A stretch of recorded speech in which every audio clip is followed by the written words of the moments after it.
Hello, everybody. This is Craig Deardoff, and this is my personal vision statement for EDU 593. Everybody here is a teacher and a learner, so we're just going to get started here.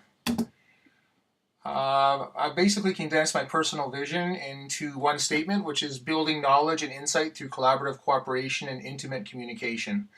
And in this statement, I've tried to bring the two aspects that I find to be the most important for me as an educator, which are having those aha moments, those insight moments, both when working with other teachers and with my kids, and also building that trust that you have with your team and also with the students that you're teaching, so that people feel comfortable and really expressing how they feel and how they think and how they learn. And that's the best way that we can actually improve our knowledge, both as teachers and learners.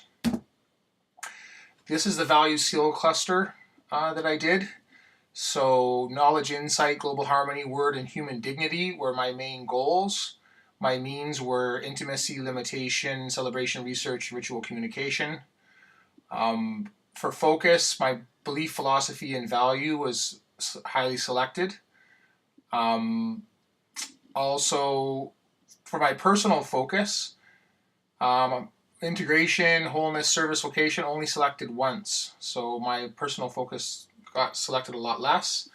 My foundation values were self-worth, family and belonging, and wonder, fate, awe. I was kind of surprised that wonder, fate, awe was only one, because that's something that I thought was one of my main foundational values. But anyway, these are the results. So first of all, my main goal value is knowledge and insight, and that's about the pursuit of truth through pattern investigation. I'm motivated by increased intuition and unconsciously gained understandings of the wholeness of reality. And in terms of skills, I just need to focus on always remembering that learning is the center of what thrills me. And it's something that I've really dedicated my life to all my life. I pretty much live for learning and adventure. I've spent all my life really just trying to learn more and more and more, often to the detriment of other aspects of my life, I guess you could say. But it was kind of interesting to see that the profile actually bore that out, something that I already kind of knew. This is connected with a means value, which is intimacy. This is something that's very important to me, that I feel like I'm understood and connected with people, and that I feel like I understand them, and that we have an authentic, legitimate relationship. It's worth it for me to spend the time to build those relationships with people that I work with. I have a hard time working. I have a lot of friends that I've worked with who are able to work with people that they're not really friends with.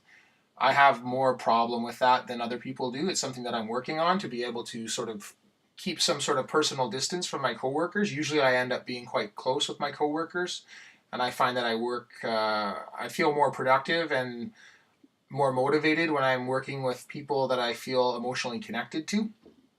I need to make sure that intimacy, in terms of having a real good relationship of trust and understanding, is developed with my colleagues as well as my students. And so I'm going to be starting a new job soon in Izmir, Turkey, where I'm going to be teaching TOK, which I've never taught before, and IB literature, which I have taught for a few years now.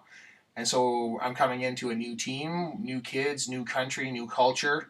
So it's really helpful for me to be able to have this this framework in my mind as I go into that place, so that I can realize what I need to work on as a team member and as a teacher. Another one of my goal values was word, which is about communicating universal truths. And so obviously the subjects of theory of knowledge, which is basically philosophy, and literature, both of those subjects lend themselves well to this, because I mean, those are just, one is the sort of the philosophical linguistic approach to understanding the world and reality and how we know what we know. And the other one is the literary way, which is more about feelings and describing states of mind and describing states of emotional awareness. And I find both of these subjects to be very inspiring in and of themselves. And so a goal value for me is to be able to share that inspiration with my students. I need to hone my skill of communication.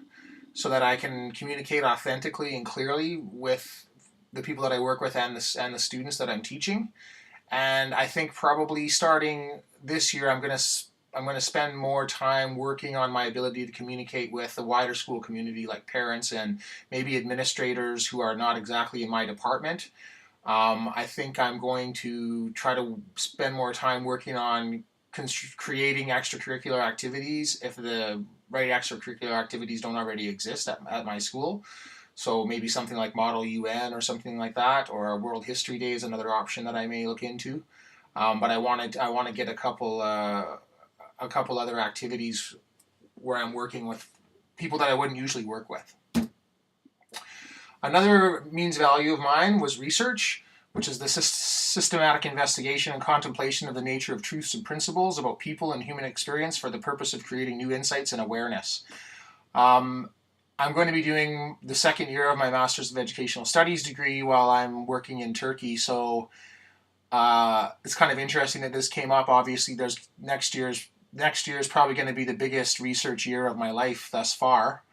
I'm going to be doing a huge amount of research, and the subject that I'm researching is also what I'm doing at school. I'm researching about TOK to ESL learners, and I will be teaching TOK to ESL learners. So I think that combining the right amount and the right kind of research for my course and also integrating that into my practice as a TOK teacher is going to be a challenge, but definitely a worthwhile challenge, and I look forward to it.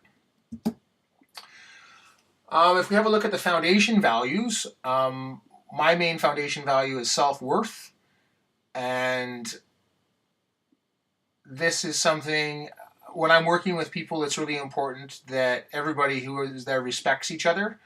I've worked in some schools that were very hierarchical, like the British International School, where it was almost sort of like, I don't know if you know what public school boys are, but there was sort of an environment of, it was very hierarchical, and there was some sort of low-level bullying almost going on. Not so much with me because I was Canadian, but I could see it between the British people that there was a lot of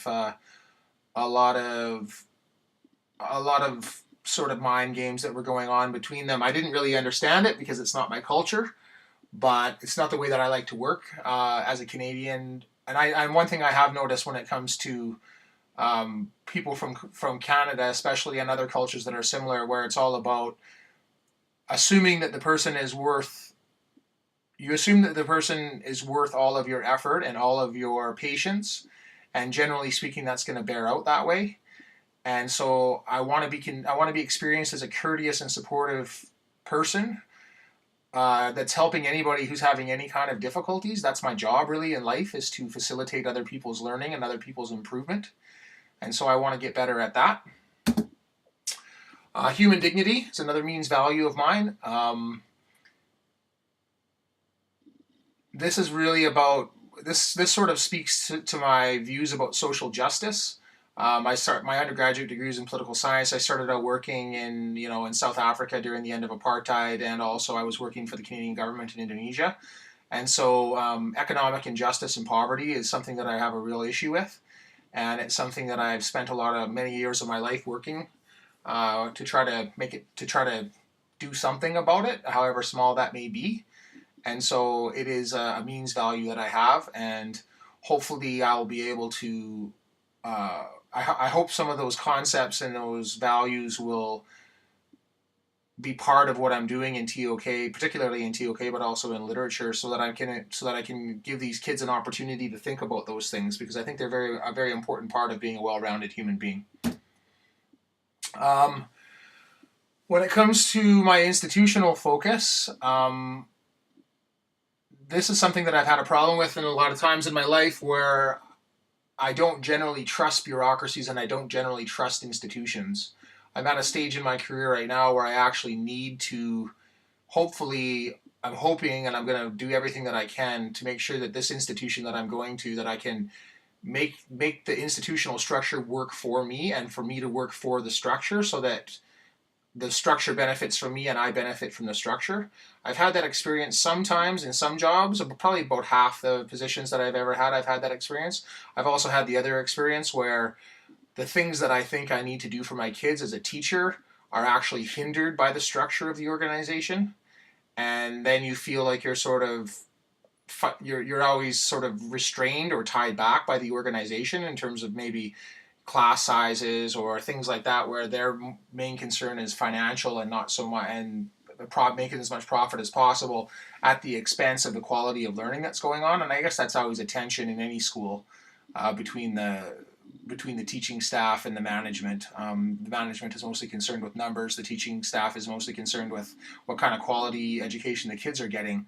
So this is something that I'm gonna, hopefully I can have some success in reconciling that sort of inner conflict that I have with bureaucracies and organizations, and learn how to make the bureaucracy my servant instead of my master, if that's a way that you could describe it. The other thing is that I'm working on institutional certification in terms of doing this master's, and also in terms of becoming an IB examiner for literature.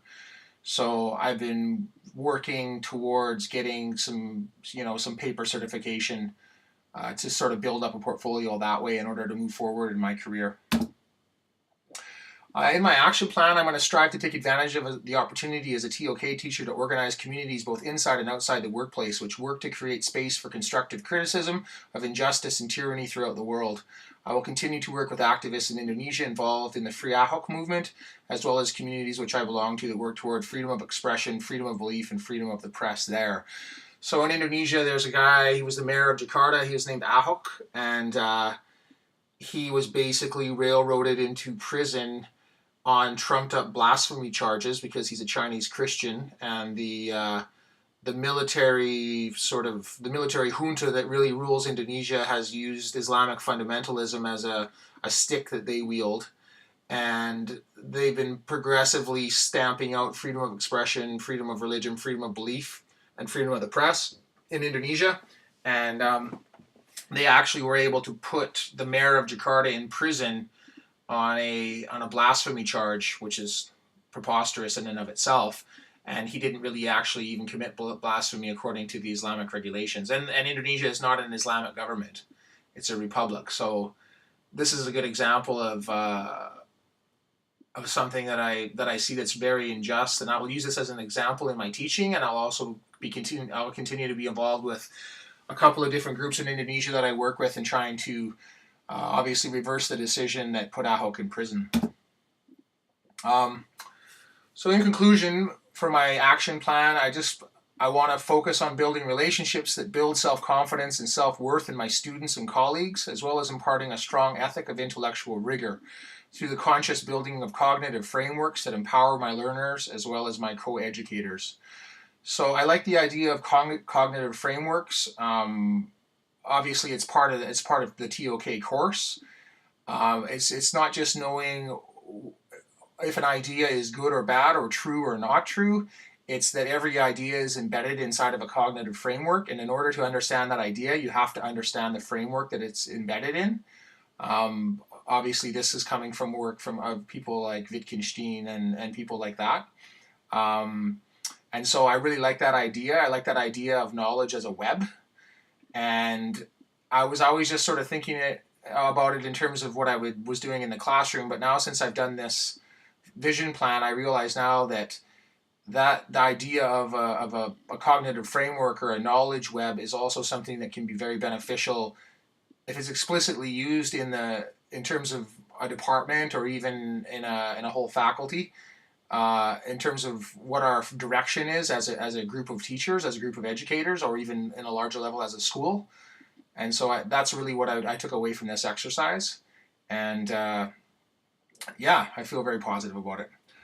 So thank you very much. I hope you enjoyed my presentation.